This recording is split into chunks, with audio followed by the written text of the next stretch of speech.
Why are Mom's bones here? My 4-year-old niece Jazelle looked at me with wide, innocent eyes. She had been left in our care after my sister Ashley went missing. As soon as Jazelle arrived at the house, she pointed to the garden and uttered those chilling words. A shiver ran down my spine. What could it be? I whispered, fear gripping my heart. That sister is here? Jazelle possessed a mysterious power, a sixth sense that had proven true time and time again. Having witnessed it multiple times, I felt the blood drain from my face as my niece spoke. Her words struck a chord of dread within me. Driven by a mixture of apprehension and desperate hope, I started digging in the direction she pointed. From there, one after another, I found my sister's belongings. A familiar hair clip, a button from her favorite jacket, a worn leather bracelet. Each item unearthed sent a fresh wave of nausea through me. What the hell is this all about? I muttered, my hands trembling as I dug deeper. And then I found it. A letter addressed to me with a postage stamp, buried alongside a canvas bag containing more of Ashley's things. When I discovered the truth hidden within that letter, I couldn't stop shaking with fear and anger. It was a message from Ashley, a plea for help disguised as a casual note. It spoke of her suspicions, her fear that someone was following her, watching her, and it named my husband Siren as the person she feared most. Siren, my husband of 2 years, was 5 years my senior. We had been colleagues working for the same internet company. He was my mentor, a rising star, and I admired his dedication and drive. When I first introduced him to my parents after we got married, he was taken aback. My father was the president of the company we worked for, a fact I had never disclosed.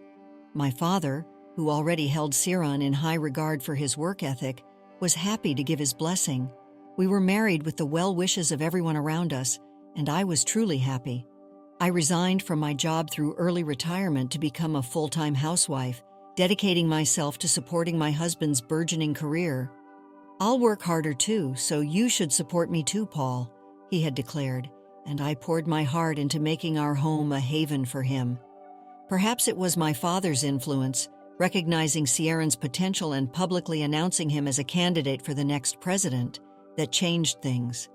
Siren started coming home late, his demeanor shifting, becoming distant and irritable. "Did you take this Saturday off properly?" I asked one evening, confused by his dismissive attitude. "What? Why? Hi, what's wrong?" he responded, his voice laced with annoyance. "I told you we were invited to a friend's wedding as a couple," I reminded him, hurt by his disinterest. What? Was I right? No matter what I said, he seemed distracted, lost in his thoughts. At times he was tense and withdrawn, snapping at me over trivial matters. "How's your work going? Is it as hard as ever?"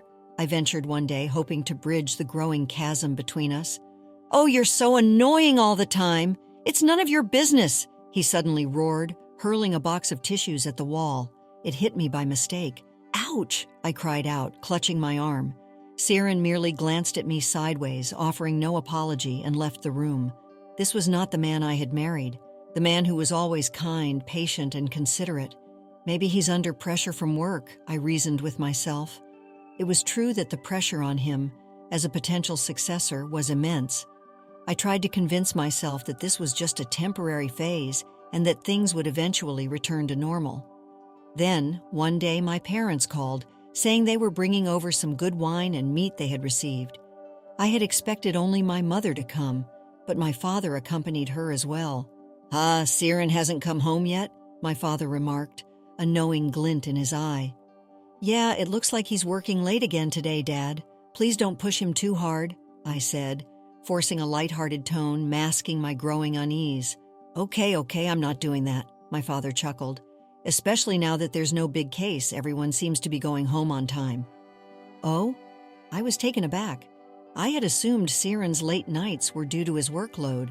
My parents exchanged a look, their expressions a mixture of concern and suspicion. Not wanting to worry them, I quickly fabricated an excuse. "Ah, yes, I forgot that Siren recently started going to the gym, saying he was going to work out." I laughed nervously, hoping they wouldn't see through my facade. "Is he possibly having an affair or something?" my mother whispered, her voice laced with worry. Behind my forced smile, my anxiety spiraled. My suspicions about Siren grew with each passing day. That evening, I decided to check up on him. While he was in the bath, I looked through both his phone and his company phone. There were no unusual call logs and no suspicious messages. Maybe it was just my imagination, I tried to convince myself. But the doubt lingered, gnawing at my peace of mind. Just in case, I set up a GPS tracking app on his company phone, one that I could monitor from my device. The next day, I decided to confide in my older sister, Ashley. "You know, I think my husband might be having an affair," I confessed, my voice trembling. "Siren, it doesn't seem like he's the type who would do something like that," Ashley said, her tone reassuring. "But, well, if he's cheating on you, you should thoroughly punish him. I'll help you," she added with a laugh, her usual lightheartedness returning. Ashley had always been my rock, my confidant. Even after getting married and becoming a mother, she remained true to herself, never shying away from expressing her opinions. She had a unique sense of style, favoring punk rock attire, leather jackets, skull motif accessories. She wore them with confidence, even to her daughter's nursery school meetings. "I might stand out," she would say with a mischievous grin, but she never wavered, never conformed to societal expectations. I admired her for it. "Isn't my mom cool?" Jazelle would proudly declare to her friends, and I knew Ashley's unconventionality had rubbed off on her daughter. As our conversation about Siren's alleged affair ended, Ashley's expression turned serious. "Come to think of it, lately, on my way home from work, I feel like someone is following me," she said, her voice hushed. "A stalker? Does your husband know? Shouldn't you talk to the police about that?" I was immediately concerned. "But, well, no one would attack such a flamboyant, strong-looking woman," she said with a dismissive laugh, her usual carefree demeanor returning. Despite her attempt to brush it off, I couldn't shake off the worry that settled in my heart. 2 months passed since that conversation. Ashley, who used to bring Jazelle to visit every holiday, had suddenly stopped. "Haven't seen you recently. How are you? Are you busy?" I texted her, my concern growing with each passing day. Things have been going on. I'll come visit you when things settle down again," she replied, her response unusually vague. While she still responded to my messages, there was a noticeable shift in her tone, a sense of evasiveness that was unlike her. "Let's visit Sister's house next Sunday," I decided, determined to see her and make sure she was all right. On Friday night, as I sat reading in the living room, a clattering noise from the garden startled me. Siren hadn't come home yet, and feeling uneasy, I peeked through the gap in the curtains. My heart skipped a beat. There in the dim moonlight was Siren, digging furiously in the soil with a shovel. Relief washed over me knowing it was him, but it was quickly replaced by confusion. Why was he digging in the garden at this late hour, especially when he hadn't even entered the house yet? "You, what are you doing there?" I called out, my voice trembling. "Oh no, I was thinking of planting some flowers here," he said, his voice strained, his movements jerky. "At this late hour of the night? Then I'll do it in the daytime. You don't have to. Anyway, don't touch this place," he shouted, his tone suddenly harsh and menacing. "Don't talk like that," I retorted, taken aback by his outburst. "Oh, I'm sorry, but I just want to do it." "It's okay," he mumbled, hastily filling the hole he had dug. His eyes darted around nervously, and he rushed into his room without another word. I wonder if he is so stressed out that he wants to tinker in the garden, I thought to myself, trying to rationalize his bizarre behavior. Siren must have been preoccupied with something, I reasoned, choosing not to confront him about it.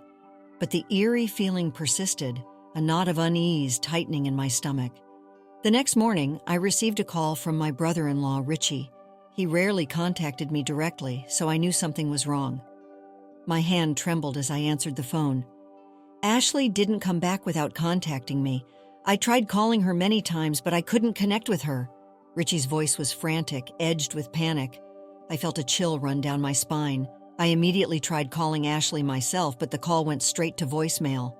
When I told Siren about it, he said that he and Richie would try to find places where she might have gone.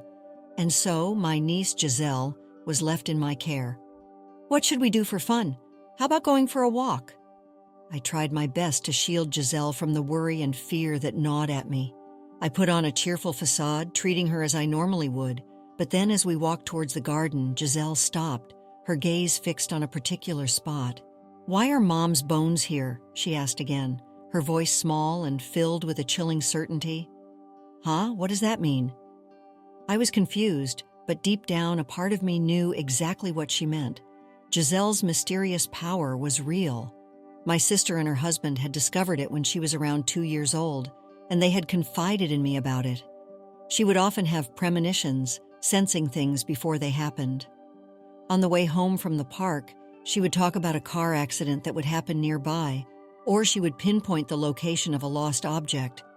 Once, right in front of me, she had accurately described the location of an earring I had lost, one I had searched for everywhere. We had kept her ability a secret, fearing it might be misused by others. But now, facing Jazelle's unwavering gaze, I knew I had to trust her intuition. With a heavy heart, I began digging where she pointed. "This is Mom's bone," Jazelle said, her small hand holding a skull-shaped earring, one of Ashley's favorites. It had been unearthed from the soil, along with more of her belongings. Jazelle's face crumpled and she began to cry. My sister's letter, the one buried in the garden, confirmed my worst fears. It was a message meant for me, a desperate plea for help. "If I suddenly disappear, please suspect Siren," she had written. And as I read those words, the pieces of the puzzle fell into place. Siren's late nights, his strange behavior, his frantic digging in the garden, it all pointed to him. Fury and terror coursed through me. I knew I had to find Ashley, ensure her safety, and make sure Siren was punished for what he had done. I remembered the GPS tracker I had installed on his phone. It was time to confront him, armed with the truth. I confided in my father, telling him everything.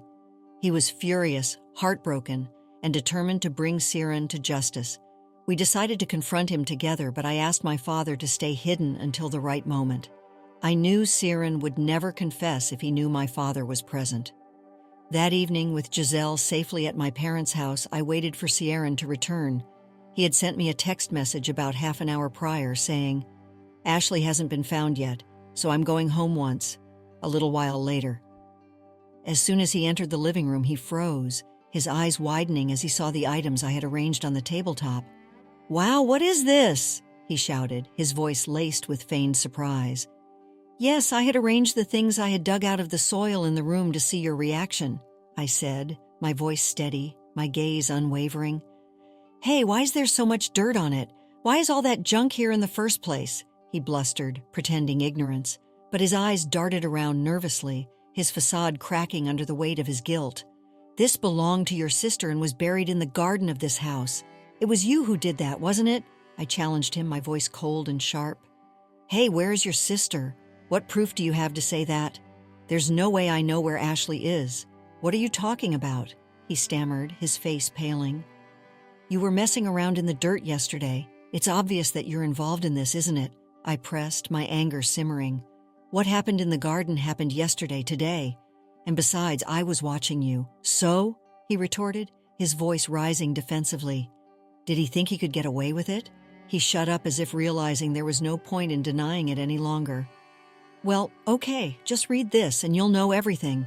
I placed Ashley's letter, the one buried alongside her belongings, in front of him.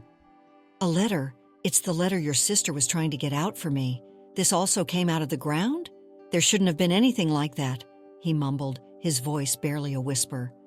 He was unaware of the letter's existence. He hadn't checked that thoroughly when burying Ashley's things. "If I suddenly disappear, please suspect Siren," I read aloud, my voice trembling with barely suppressed rage. "Hey, what does this mean? Does it mean you're sure you had something to do with your sister's disappearance?"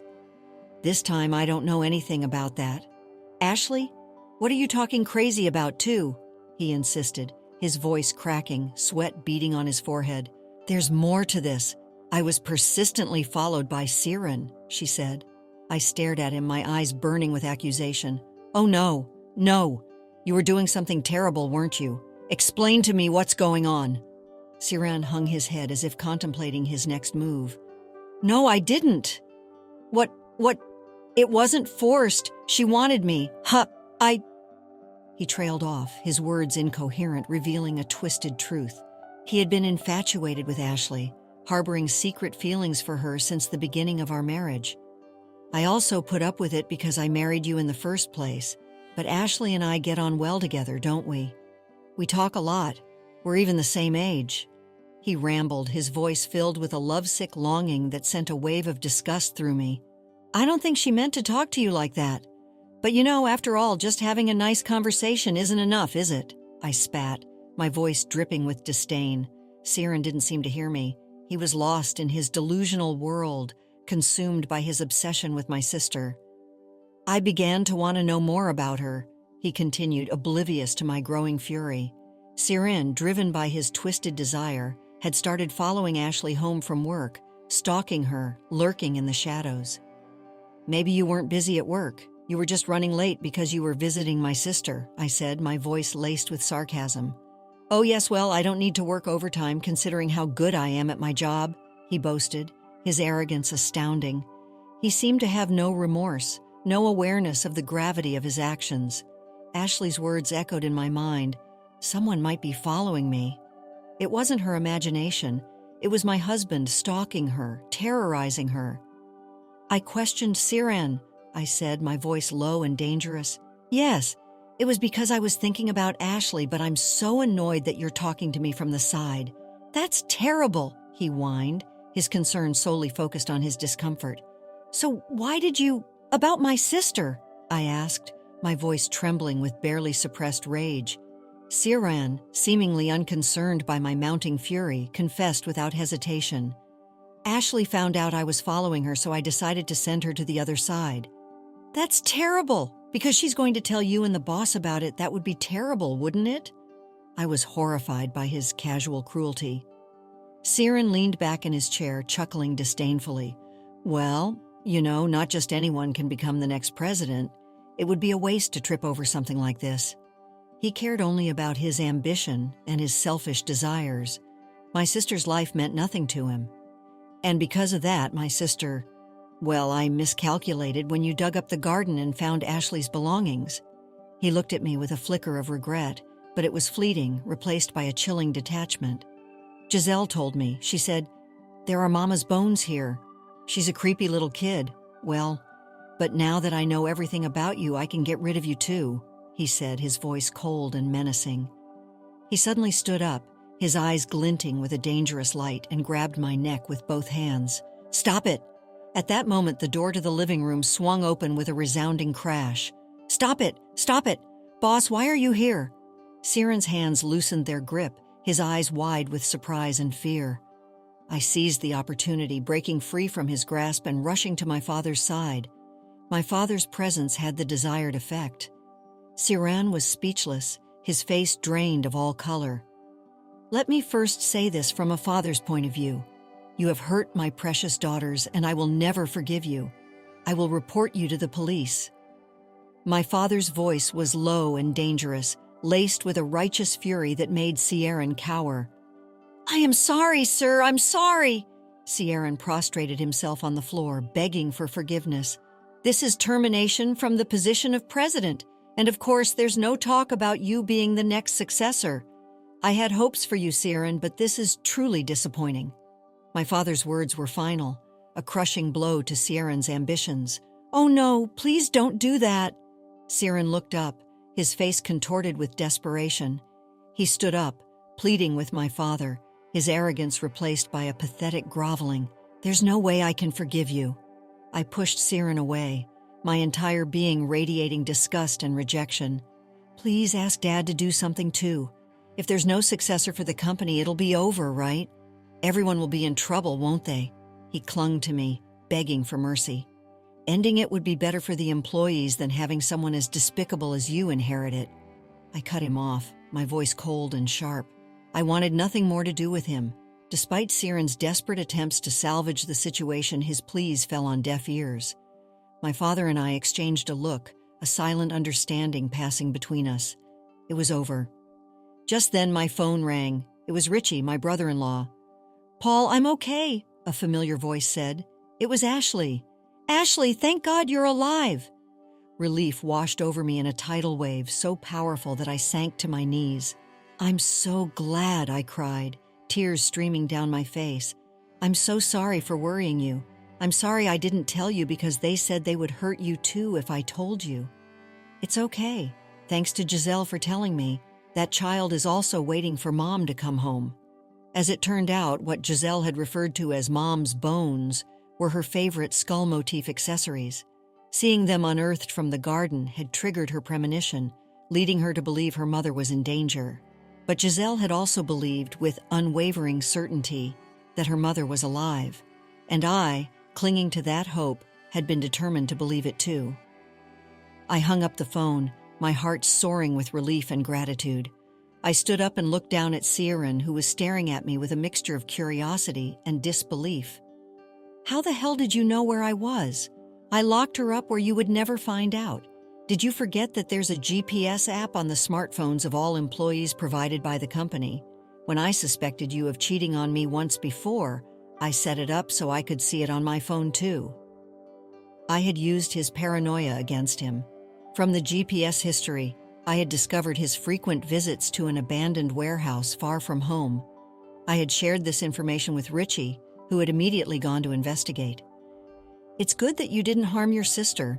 It's a relief that you didn't compound the guilt," I said, my voice dripping with sarcasm. Siren, in a final act of defiance, smirked at me. "Well, we finally got some alone time, right? It would be a waste to get rid of it so quickly. But you wouldn't understand this feeling, would you?" His words were laced with a chilling detachment, a complete lack of remorse. Seeing his eerie expression, I was terrified.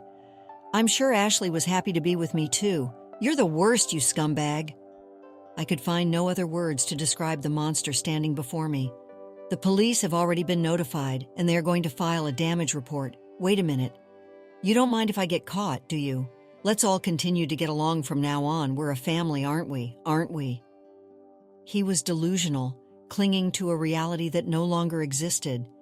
"You're the one who caused this whole mess, and yet you have the nerve to say such things? What's wrong with you? It's over between us." I threw the divorce papers I had prepared at him, my voice trembling with anger and disgust. Seeing the finality of my actions, Siren's facade crumbled. "Oh, no," he mumbled, his voice hollow and defeated. The police arrived shortly after, taking Siren away to face charges for his actions. My sister, suffering from emotional distress, demanded compensation from him. I divorced him, severing all ties with the man who had brought so much pain and fear into our lives. Siren, dismissed from his company, lost everything. Ashley, thankfully, was unharmed and in good health. Jazelle was overjoyed to be reunited with her mother, her unwavering faith in her mother's safety vindicated. I returned to work at my father's company, and my heart set on a new goal: to take over the company and ensure that it remained a place of integrity and respect. I had faced my fears, confronted the darkness, and emerged stronger, and I knew with unwavering certainty that I would never let anyone hurt my family again. Let's conclude the story shortly. Siren, blinded by his ambition and twisted desires, lost everything. He was arrested, charged, and ultimately faced the consequences of his actions.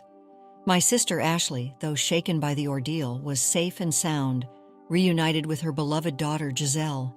Jazelle's unwavering faith in her mother's well-being, her mysterious power, had proven true once again.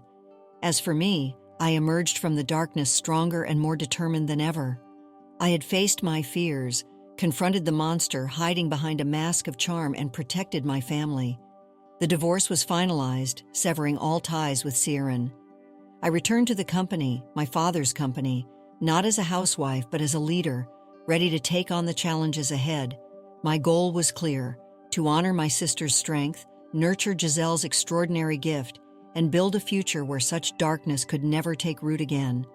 The company, cleansed of Siren's corrupting influence, was poised for a new era, one built on integrity, respect, and unwavering family bonds. After experiencing the full journey of our story, we'd love to hear your thoughts. How did the story resonate with you? Don't forget to like, subscribe, and stay blessed. Thank you for watching, and see you in the next story.